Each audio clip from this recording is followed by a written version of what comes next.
Okay. Wait, we do that thing, clappable thing. It worked. It worked, guys. We are live. We are live. Okay. I'm just So basically, what happened is I woke up very late, and by late I mean 1 hour before 11 o'clock, which is 10 o'clock, and as you can see, I still haven't eaten breakfast. Breakfast is the most important meal of the day. That's what they tell people at primary school. But yeah, I've been skipping out breakfast. I got my cereal right here.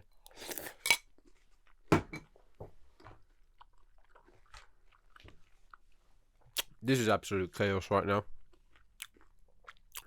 Oh man, I'm really sorry to anyone who's listening to this, hearing me munch my food, but I just haven't had breakfast.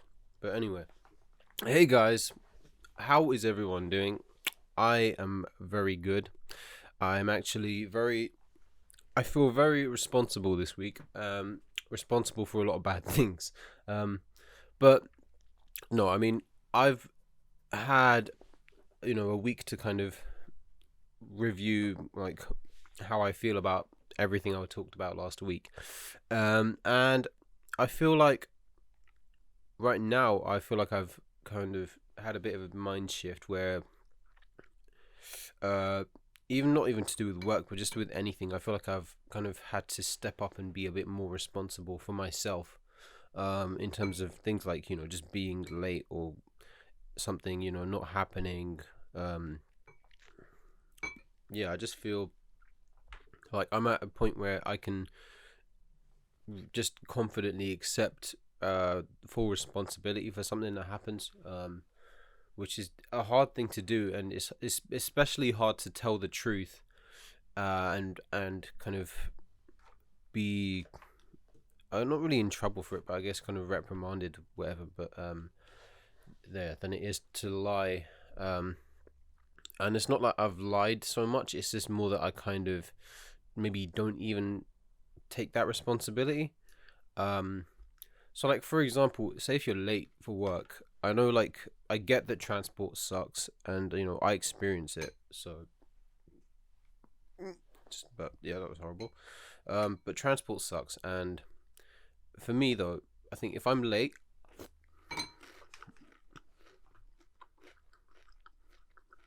I should have eaten this before. But if I'm late, I'm going to blame myself for not getting up earlier and leaving earlier. I'm so sorry. I'm going to blame myself because I didn't get up on time and leave early enough for me to make, the journey, and account for things like traffic. So that's completely on me. And I used to, I don't know, maybe kind of hide behind that whole kind of thing of the buses late, trains late, whatever. But it's completely on me to be there on time, just to be anywhere on time. So it's especially difficult when, for me, I've had so much trouble sleeping. So I stay up at, I don't know, probably at least till maybe 2. So when you actually wake up late and then you realize it is way too late to actually get to somewhere on time, that's a horrible feeling. So that's what I have to kind of accept. So that's been happening. What else? Oh yeah, so the thing with the camera as well. So I figured this out after looking it up online. For some reason, so Canon cameras, or just cameras that are kind of, I think, a handheld, whatever. So they all have a 30-minute time limit for some reason. And apparently it's to do with some EU law that basically says if a camera can record over 30 minutes of footage in one go, then it can be, I guess, I don't know, something like something to do with being taxed as a card, not as a card. No, wait. No, it can just be basically taxed a lot heavier, maybe. and it's not classed as a video camera because it doesn't do more than 30 minutes. And it doesn't make any sense. Like, that makes no sense at all. So that, yeah. So I don't know why my camera has a 30-minute time limit, but that's just how it is. So what I'm going to do is I'm going to take a break 30 minutes in, and then come back, and then we'll carry on. And this will be like an hour long, because that's how long I want this podcast to be. I'm not going to do more than an hour because, it's stupid. And some podcasts are actually like 30 minutes long. And I find that actually really works. So I've got one person joining the chat. Hey. So, what else was I thinking? Yeah. So should I just finish this? I don't know. I feel hungry, but I could wait. That's the problem. When you wait, your cereal just goes so soggy. It's the worst. Especially after an hour, and it's just like you don't want to eat it anymore. You don't want to eat cereal when it's like soggy and like there's no crunch left. I need the crunch. So that's happening. But yeah, so cameras like my one, absolutely rubbish. Do not buy. What else? So I actually had some notes for this week. So one of the biggest ones was manifesting goals. And I've seen this a lot, especially with the new year. But then in general, just, people kind of, there's this whole thing on Twitter of like manifesting, where, you kind of say, oh yeah, in 2 years time, I'm going to meet Barack Obama. I don't know, stupid, whatever. But for me, I don't think that makes sense so much, because it doesn't always work when you actually kind of put something out there, because it's good to kind of have accountability from someone else, that you're gonna actually work towards doing something. But then it's like I've seen these tweets as well where it's like it's some sort of post where people were saying, I'm gonna do this and that, and these are like really famous people. So this is before they got famous. There were tweets about them saying, oh, I'm gonna blow up or whatever, and that's great. But that's like 0.0001% of the population, and when that is, I'm trying to think. How would I say this? Yeah, it's like you're showing a very small percentage of the planet getting into a successful position after manifesting their goals, which is great. But it's very annoying, because it's like not everyone is going to get to that point. And I kind of touched on it like in my previous episode, but you have to be kind of a bit wary of the whole everyone can do anything they want, which I know it sounds negative, but that's just, yeah, like you kind of tweeting about something doesn't mean it's going to happen unless you actually put some work in. But then it's like you also have to have a lot of factors work in your favor. And those examples that I know I've probably got the post somewhere, but there's like a very, there's a handful of examples there that of like people tweeting about making it big before they made it big. So it's just the percentages are just so off, and people don't realize that. So it's just annoying to me, because I look at that as just, I look at statistics. Statistics don't really tend to lie, So that's how I feel about that. But yeah, I just think it's just the best thing to do is just get on with something and just do it, and just see what happens. Because if I and it's kind of, and it's contradictory me saying that, because at the same time it's like the whole nature of what I'm doing is I kind of have to promote it somehow. But for me, I just wanted to get in front of a camera and talk again, That's literally it. Like, if this doesn't go big, I really don't, it doesn't bother me. And yeah, I think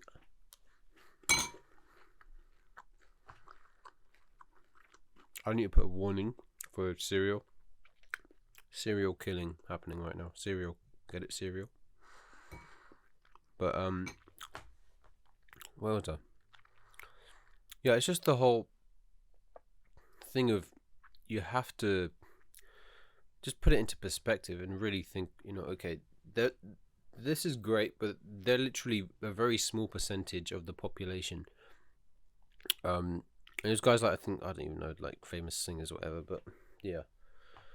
Uh, so yeah, just I could just kind of declaring things in public. It just doesn't always work out, and I would probably try and avoid that as much as I could until I feel like I'm as successful as I want to be. And success can mean a lot of different things. But for me, it's more about actually, I don't know. I think it's for me right now. What kind of drives me is actually is it's weird, man, because it's like this is another thing that job applications ask about sometimes. So for me, I think it's a tricky one because I need money at the moment, just in general, to survive, and just to live in a society like ours. If you don't have money, you can't really do anything. Everything costs something. So for me, that is always in the back of my mind. But then also, I would not want to work. I will never work for something like the Sun, or just somewhere where I don't feel like they're something I don't agree with. I'm just not going to take that on. I am desperate, but I'm not that desperate. Like that's like the lowest of lows. you know um or the I mean, I don't know what people do. We hate the Daily Mail. We hate the Daily Mail, right? Yeah, Daily Mail, not working for them ever. You know it's just you have to kind of look at what aligns with your values and kind of go with that.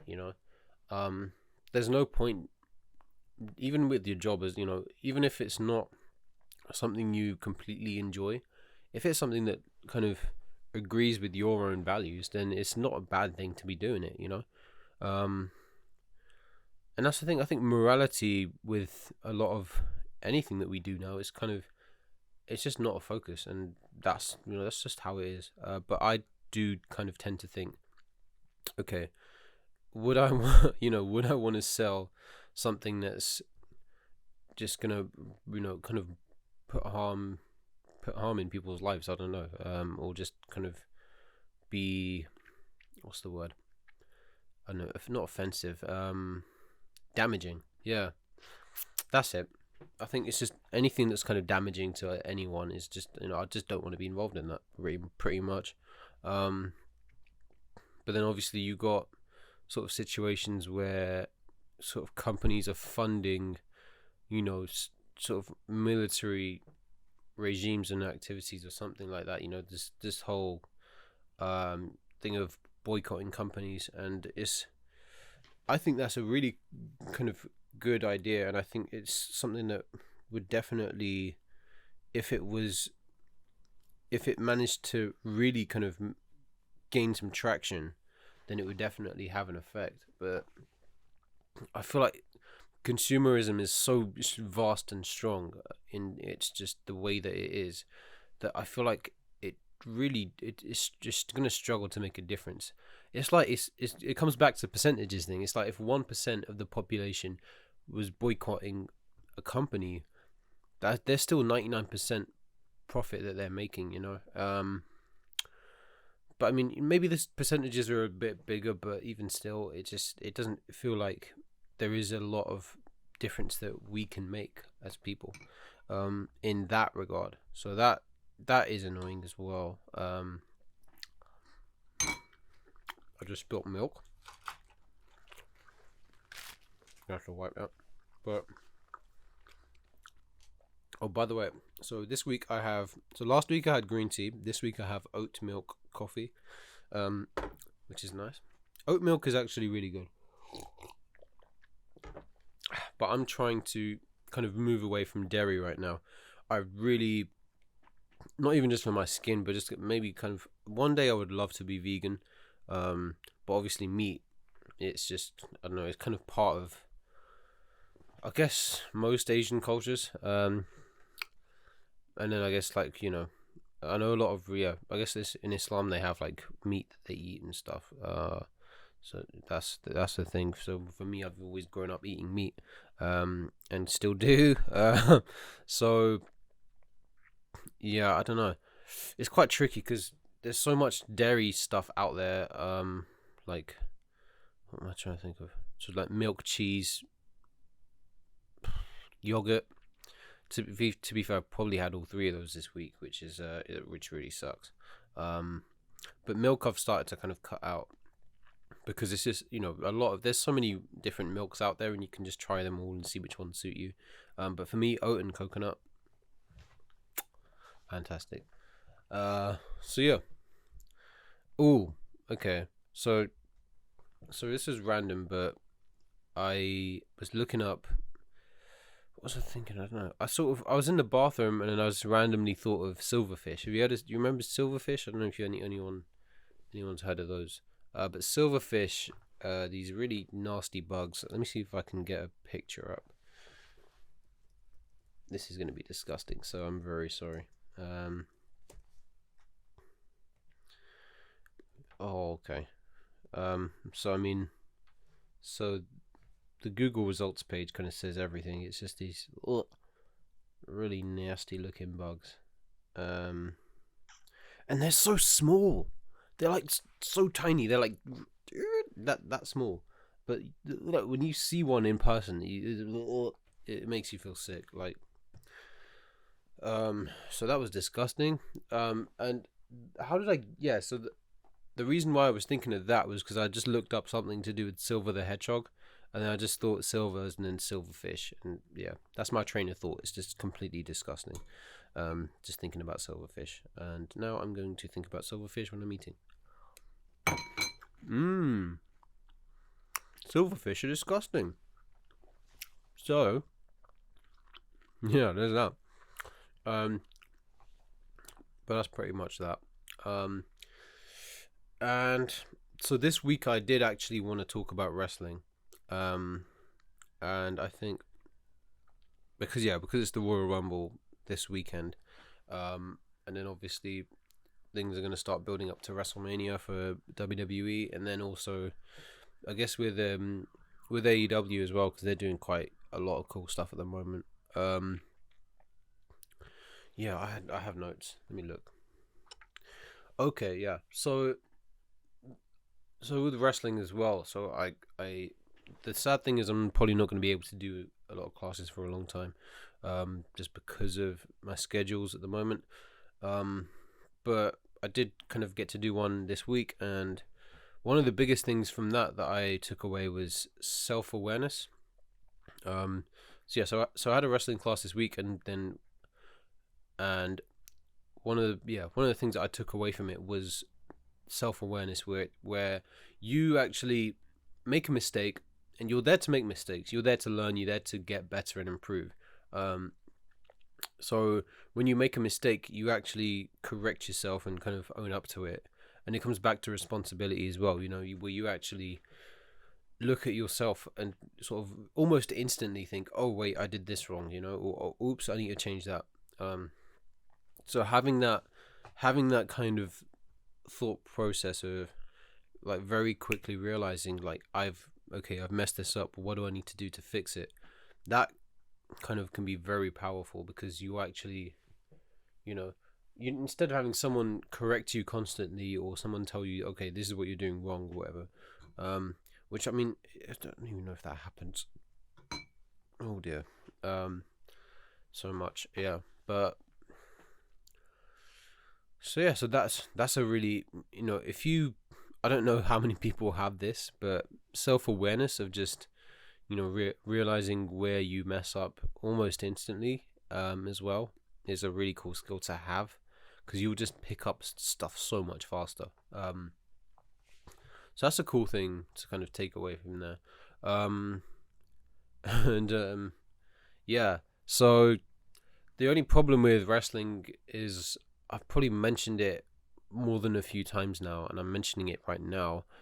But it's one of those things where I feel like I need to kind of, it's funny because I will talk about it or I'll mention it, and then I don't even remember talking about it to somebody, and then I don't know. I think somebody brought it up, was like, all right, Mister, like, just because you're training, you like a WWE wrestler, and I'm like, I'm not. I'm training. I'm like, I'm nowhere near. I'm not even. I don't even know if I'm gonna get to that level. But yeah, so I just felt so dumb because I'm like, no, I didn't. I don't remember saying this to you. Like, when did I say this? And also, I'm the probably the way I spoke about it, it made it sound like I'm actually, already doing, massive things where I'm really not.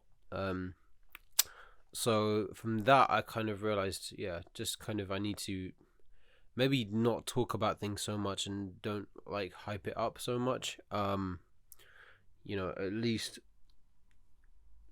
if yeah, I don't know, because that was just a bit kind of a misunderstanding. Because now everyone thinks that I am an actual wrestler. So yeah, that was bad. But then what was I thinking of? Yeah, so it's that whole thing of declaring things in public. So it's just something to avoid if you can. But yeah, so Royal Rumble this week, I think. I mean, the cool thing is now, I think it's very tricky because I don't know. I don't really know who's gonna win. I don't have like a clear favorite. But some years it's kind of obvious. You can kind of see that, okay, they're kind of building it up to be, someone who's kind of had a big return, earlier in the year or something like that, or even someone who had like a return the year before that. Because I remember, yeah, Edge came back in, I think, 2020, before COVID kind of really took off. And then the next year he won the Rumble. So it's that thing of who's kind of got into that position of, they've got a year to kind of build themselves back up as a character, like almost from the ground up, if they've been away for some time, and kind of go for that big Royal Rumble win.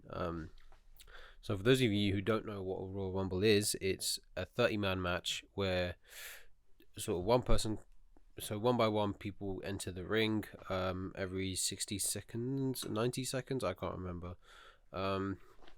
until, yeah, all 30 people are in the match, and then at the same time, people can be thrown over the ropes, and then if both feet hit the floor when they go over the ropes, they're eliminated basically. So that's how that works. It's kind of better if you actually watch it, because then it will make more sense. So yeah. So for me, I don't know who I think could win. If I had to pick, I'd probably say AJ Styles, because I feel like he's been in some great Royal Rumble matches, but he's never actually won the Royal Rumble, and I think it would have been amazing if he did it on his debut, but he's had about 6 years in WWE now, and I feel like now is probably the perfect time, whether he does, I really don't know. But yeah, if I had to pick, I'd say AJ Styles, because he's had a phenomenal 6 years. Yeah, only wrestling fans are gonna understand that. Cool. But yes, just the surprises thing. I'm so shocked. I'm still in shock about Mickey James being in the Royal Rumble, because it's like literally someone else from a different company who left like a while ago. And they're the champion of another company, and they're coming into this company, and it's like, what? Like, and this is like, partnerships between companies don't often happen so much. So seeing it happen is very cool, but also I'm like, that's just what they announced. Like, what have they not told us? So that's very exciting. I'm very looking forward. I'm very much looking forward to seeing what happens with that, because Could there be more? Who knows? And then also there's so Johnny Knox I can't even say his name. Johnny Knoxville. You'll probably, I don't know, most of you guys will probably know him from Jackass. But he's gonna be, he's basically gonna be entering at number 1 in the match. So people have a number between 1 to 30, and then whoever draws number 1 starts the match, and then it goes all the way up to 30. So number 30 is the last person to enter the match. And Johnny Knoxville is number 1. And number 1's not a great position to be in, because you basically have to survive the entire match to win. Whereas if you're number 30, you can come in right at the last minute and potentially steal the match, It's not considered stealing, because it's basically, that's your position. I have mini eggs as well, by the way.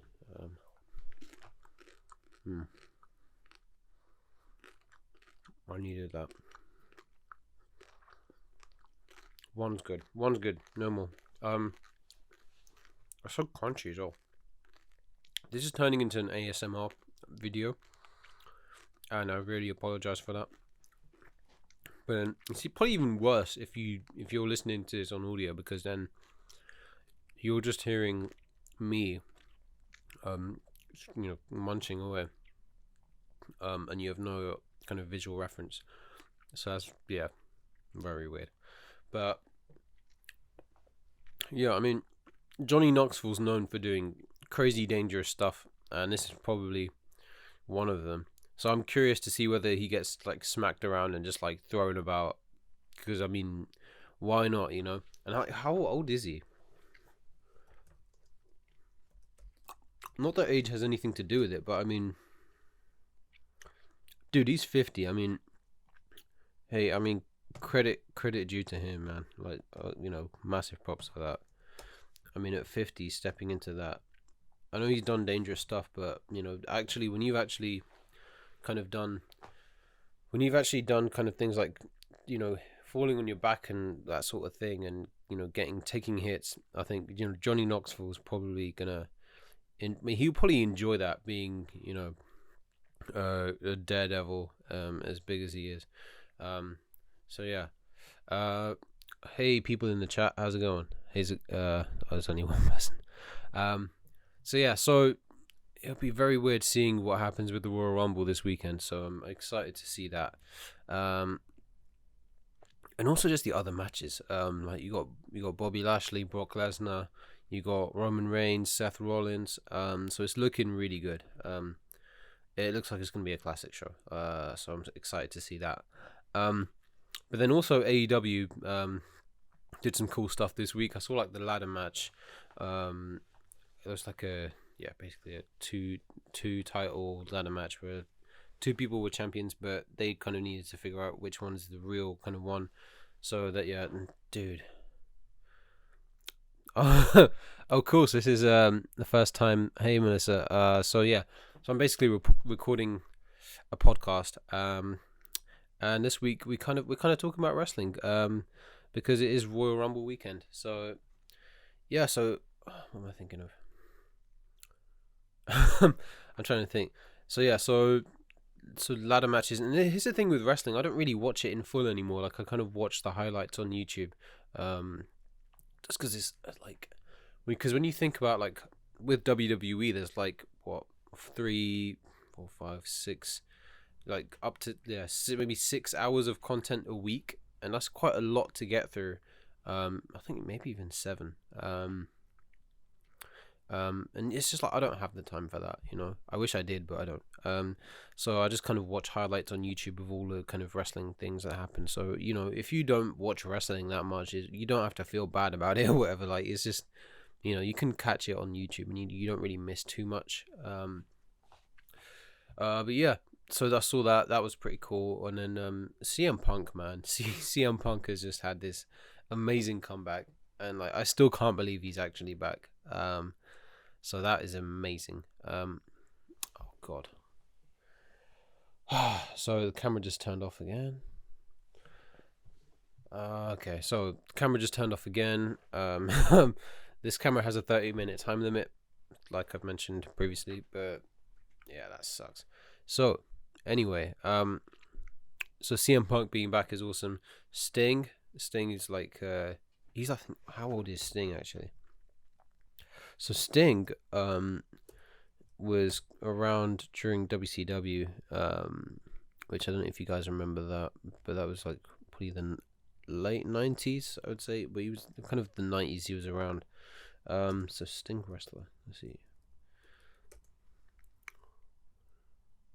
62, dude. I had a feeling it was 62, but at 62 years old to be moving the way he does in the ring is insane. Like not even a wrestling, not even in terms of like a wrestling is fake thing. Just in like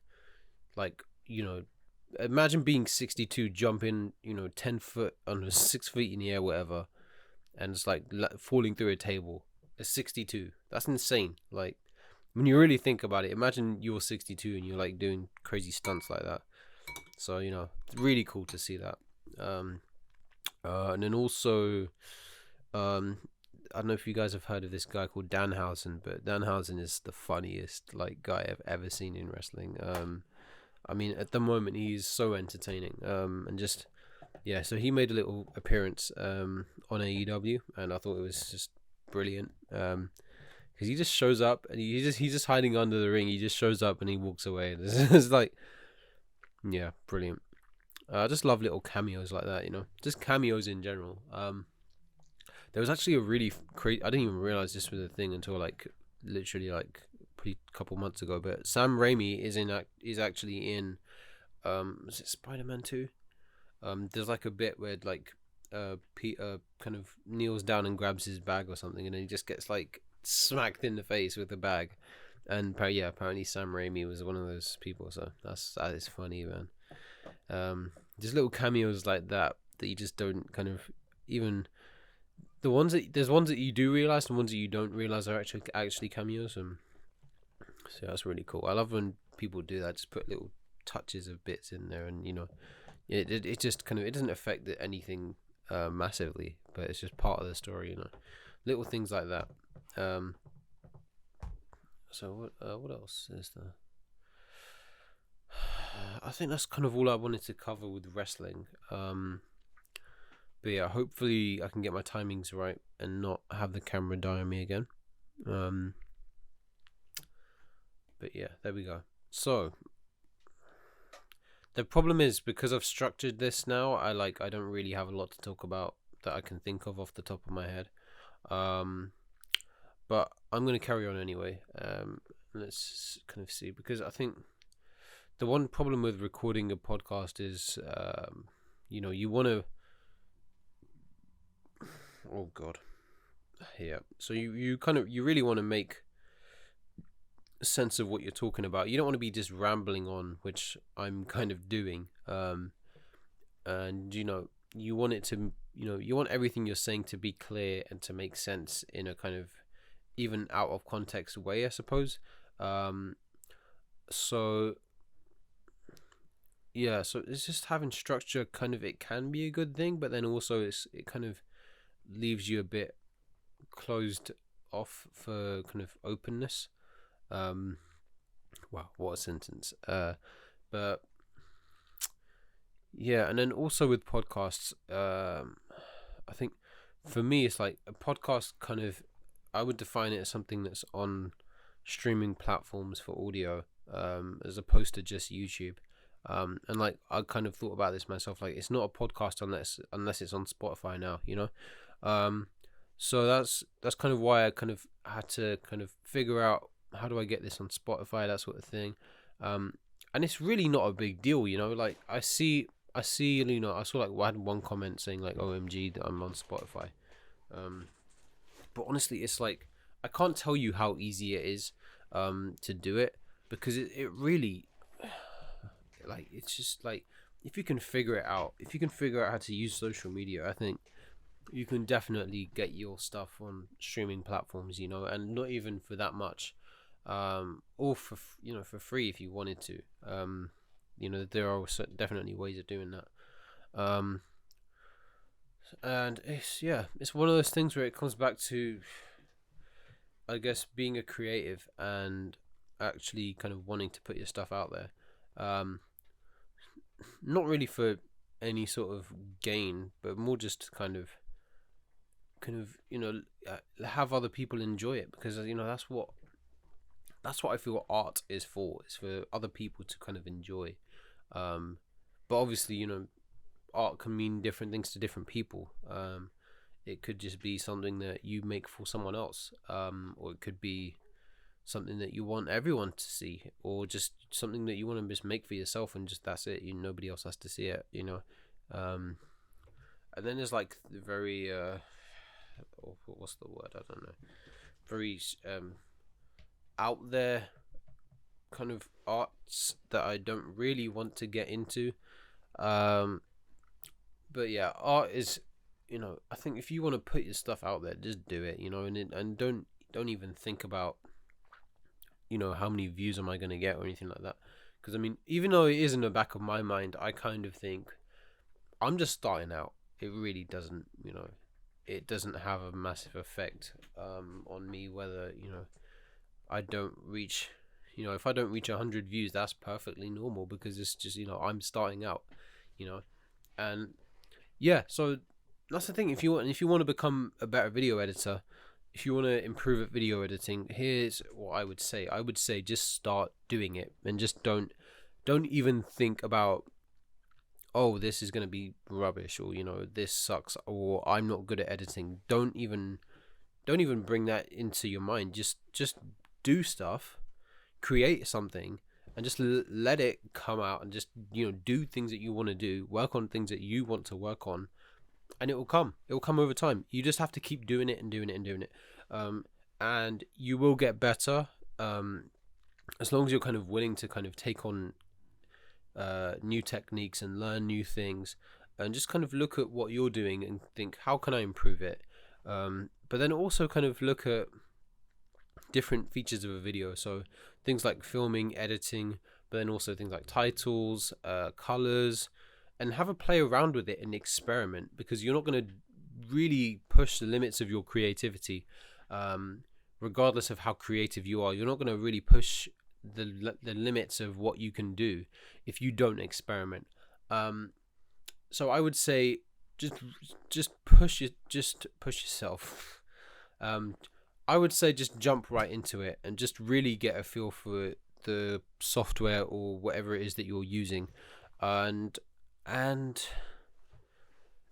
watch yourself, improve over time, and that's really it. So video editing, especially, can take a toll on you over time as well. But the more you kind of get better at it, the more you will notice it as well. So for example, like I'm trying to think when I started. So I started kind of media studies in 2013.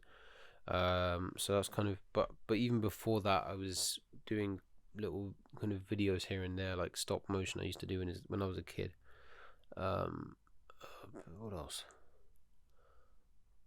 So I did 2 years of media studies, and then after that, kind of carried on into university with filmmaking, and just kind of general media studies. And then 2015, I kind of started my own YouTube channel. I suppose 2013, but then I kind of just did uploads here and there. But 2015 was when I really kind of got into it. And then I'm trying to think what else happened after that. So from around 2015, I was doing videos, mainly on wrestling, just to do it, just to put stuff out there that I knew wasn't out yet already, and that kind of got a lot of traction, because I think people were searching for those things. So I kind of would think, after that, I thought, okay, what are people actually searching for right now that I can do, and then just started doing those, and it got quite a lot of views, which I'm happy with, but it's nothing crazy, because it's such a, you kind of do, when you have a targeted audience, or a specific set of people that are going to watch your videos, there's only so many people that will watch it, unless you kind of put ads on it or something like that, which I don't think any of us could do, really, because we're not multi-million dollar companies, multi-million pound companies. So yeah, so I did YouTube for a couple of years, and then after that, kind of started really doing it as a proper profession. So doing internships and kind of small jobs here and there as well. Um, and I'm trying to think what else. I mean, yeah, I think the last couple of years I've gotten to work with some great people, and definitely I've seen kind of myself improve. But I think one of the things that has been an issue is I don't want to say motivation because it's not really that. It's just I don't know, I think it requires a specific energy and that sort of idea of like you have to. There is a level of energy that you have for actually planning out something, kind of visualizing it in your head. There's a lot of energy that can take. I'm just gonna have another bite of this. Ooh. Oh yes, very nice. Um, yeah, I'm eating curiously cinnamon, cinnamon, curiously cinnamon, cinnamon, um, cinnamon, M&M, curiously cinnamon. So yeah, delicious. Yeah. So there's a lot of energy that it can take to actually work on a video, unless if you don't have the motivation for it. I can't really say you push on, because if you don't have it, it's going to be very difficult to do. you know but I guess it's like the gym. You don't try and motivate yourself. You just go anyway, even if you're not motivated to do it. So I think it is I guess a similar thing, but then at the same time it's like, because video editing it's not really such a physical thing. It's more just what's the word, visual. It's a visual kind of work. So you kind of have more what's the word, I'm trying to think.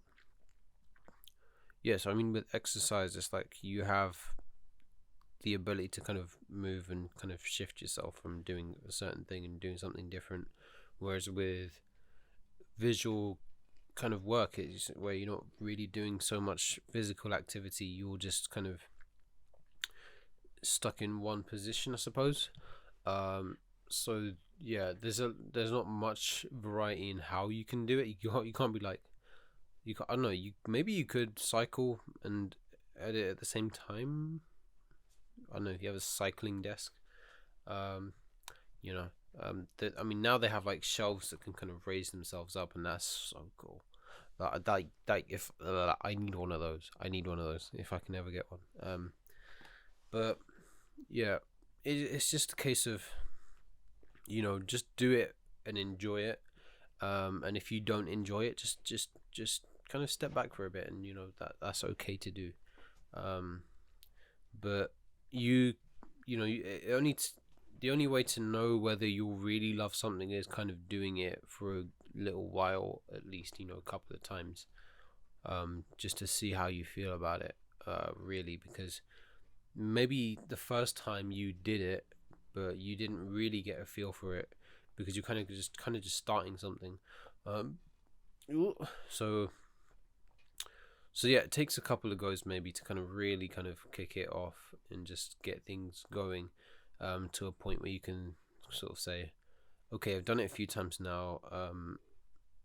How do I feel about it? Kind of really gauge whether you think it's the right thing for you. Not just for video editing, but anything in general, I think. Unless you only have like one chance to do it, which I mean, you can't really do something like flight training, and then go 8 years into it, and then sort of suddenly become I don't even know, like an astronaut. I don't know. You get what I'm trying to say, right? So yeah, and that's like, it comes back to the thing of I like how I kind of do these things where I like backwards loop. I'm like, okay, so I was talking about this thing, and then whoop, and then oh, loop. Yeah, that's really cool. But yeah, just I also have stopped saying yeah, man. I don't know if you noticed that, but I stopped saying it. Anyway,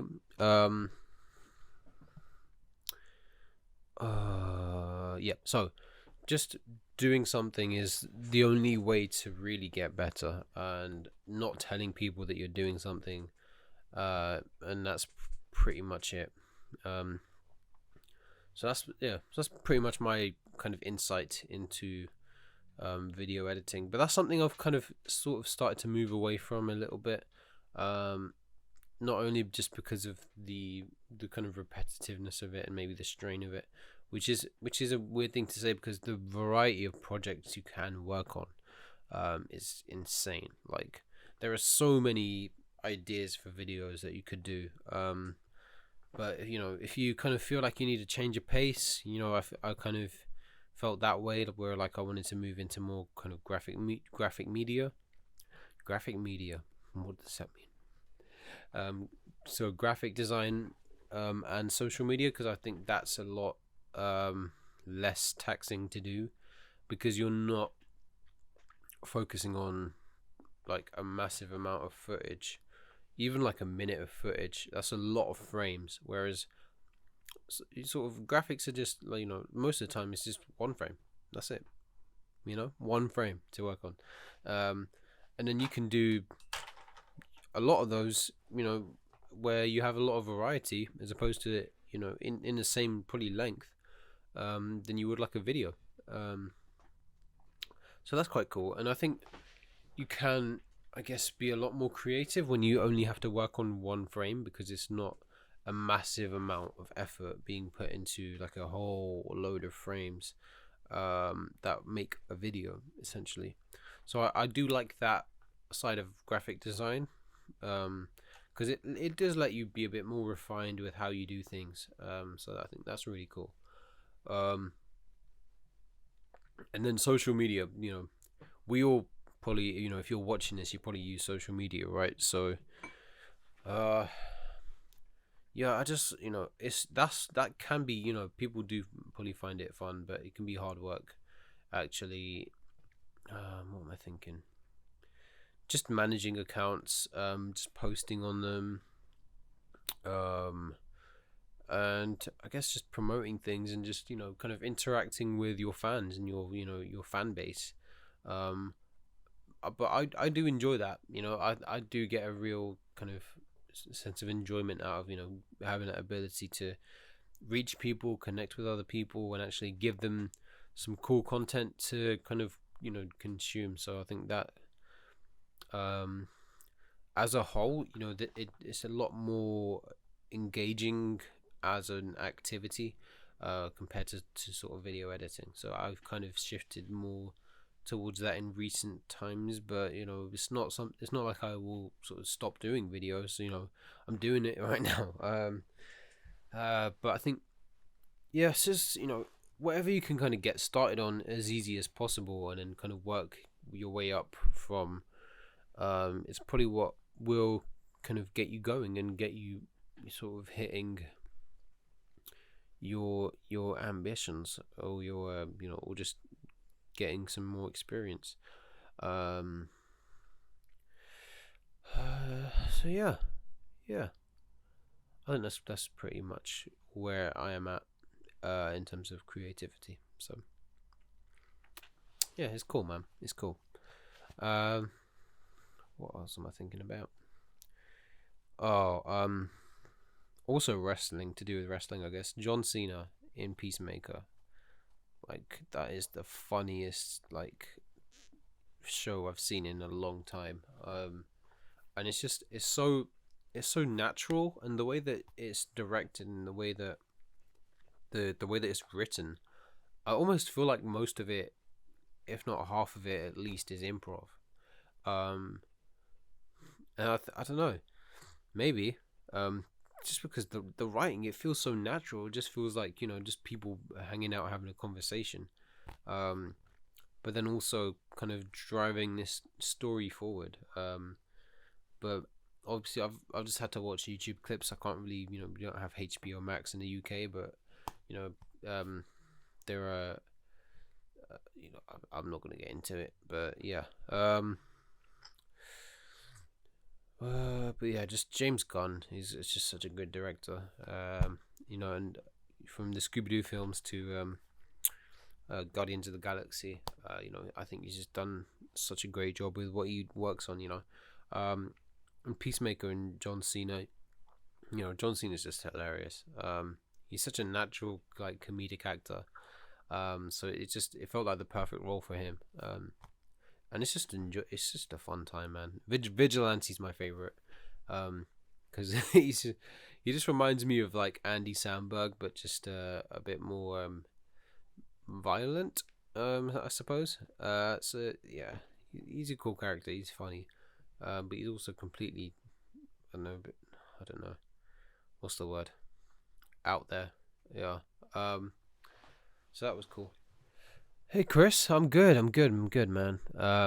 Yeah. So we are just talking about, I guess media. And what am I thinking? So yeah, Peacemaker. I'm definitely gonna try and watch that in full when it comes out in the UK. When it does, if it does, I don't know what's happening. HBO Max is weird because it's like a lot of people are watching stuff on it, and I'm like, should I get a VPN? Should I? I don't know. Is it even legal? Is it legal? Surely it's legal if it's a thing. I have no idea. But I'm not gonna. I don't want to risk promoting that. I don't know. But yeah, definitely want to watch. I'm excited for Guardians 3 because I don't know what they're gonna do with that. Because, well, I don't know. Have I got an idea? I don't know. There's kind of a bit of, they've set up some things, but I don't know what exactly is going to happen with it, and I'm kind of excited to see how they kind of, I guess they're going to kind of wrap things up as well. It's crazy because I remember the first one coming out, and it was just like so new to me, but also like so just perfect the way that they did it, and it's like it's one of those ones you could rewatch over and over. It's like, yeah, for me, that's like the Indiana Jones of Marvel films, I suppose. Just yeah. Oh, the intro for Peacemaker, man, it's so good. It's just, just the dancing, just the way they like, you know, so good. So yeah, just stuff like that. Just you know, when just anything that's creative that really kind of brings something fresh and new, which is hard to do. That I just want to see more of it. That's what I want. Just give us something out there. Just give us something completely different to what everyone else is doing. Oh, okay. So, ooh, yeah. So it would be interesting if Guardians 3 goes a bit darker in terms of just like themes and what happens with it. Because I know Batista's kind of said he doesn't want to be doing it forever, and yeah, I get it. But I don't know. Ooh, a lot could happen, a lot could happen in that film because there's so much scope, and that's the thing. I think the great thing about some of the things that sort of are coming out now is like it's kind of almost limitless in terms of what they can do because they're not. I suppose it's with any storytelling, you don't want to restrict yourself to sort of just one setting or one kind of thing that the whole story revolves around. It's good to kind of be able to branch out and do like something like different locations, completely out there locations, completely new, I guess, objects or things like that, and just completely new. Just like the fact that like with Guardians of the Galaxy, it's in space. Space is so big, and when it's a fictional space, you can go anywhere. That's what I really love about that. But then not that Marvel films on Earth aren't kind of limitless. It's just that they're a bit more kind of grounded on kind of, the realities of the world. And, it kind of makes it a lot easier to kind of relate to as humans. But then also, there is something very relatable about something that's completely out of this world, but just still shares human qualities. Um, so it's just about what you kind of relate to, what you want to see, and what you watch. But for me, like watching, I don't know, what am I thinking, dude? What? Batista's coming back. If Batista comes back to wrestling, it's over. Like, I wanna see Batista versus Brock Lesnar, man. If that's still a match that we can do it, do it. Um, yeah. Well, there's this funny clip of Brock Lesnar where he's like, he's like one time. Oh no, he was like,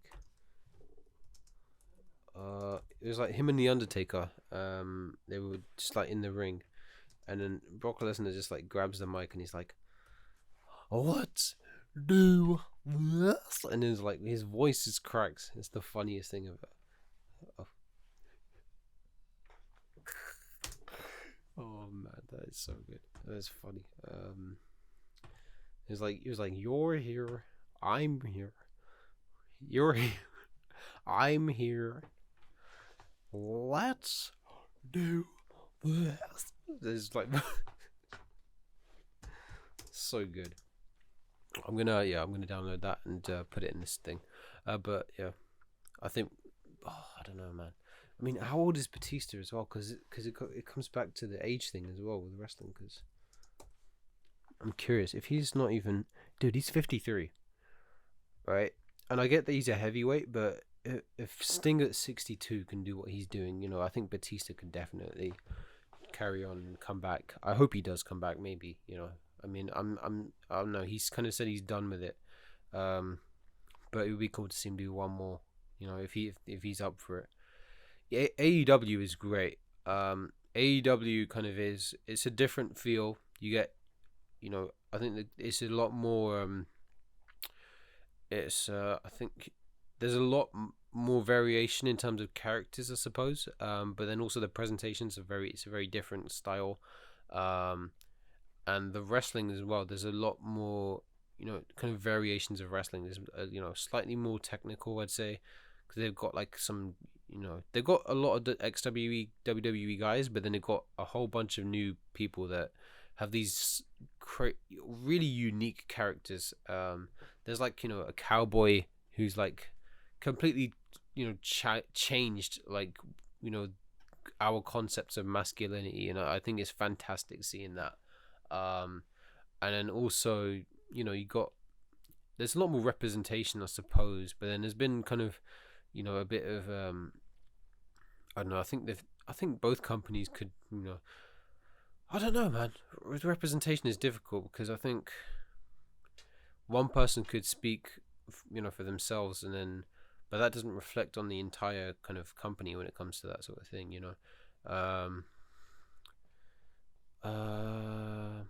But yeah, no, they're both great. I can enjoy both. I'm a fan of both. Why are we doing this thing where it's like, oh, one's better than the other? They're both great. Oh, yeah. I mean, it's weird with the Undertaker because I think the last couple of matches sort of that were happening with sort of at WrestleMania with crowds. I think he because he is at that age where he does kind of maybe want to step away from it. But the last match they did with AJ Styles was so good because it was just like, because it was more cinematic, they could kind of take away some of that. I don't know what's the word. The kind of, I guess, the weariness maybe that the Undertaker probably felt. It's very difficult at the age that he is. With his knees.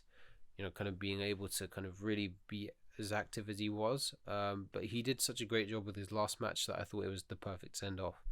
And I think, yeah, I mean, I think he's definitely, I think the Undertaker's probably finished. Oh man, the camera stopped again.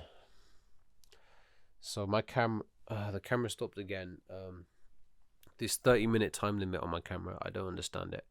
But yeah, I think that means it's been an hour. But I'm going to finish this off and say, The Undertaker, I hope he doesn't come back, because he's had such a great send-off.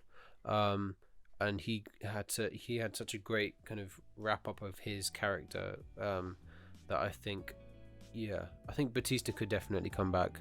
I think John Cena should come back. I think Sting is fantastic, and he's absolutely amazing. And that's it, really. And AJ Styles is going to win the Rumble. That's my prediction. And then for the women's one, actually, who could win it? I don't know. I've got no idea. I'll let you guys decide. But yeah, that is it. We're going to wrap up for today. Thank you for joining this edition of the podcast. I hope you enjoyed coming here and getting my French accent. That was terrible. That was so bad. I'm gonna stop. But yeah, thank you guys for joining in, and it's lovely to have you here. And yeah, we'll see you very soon. Bye.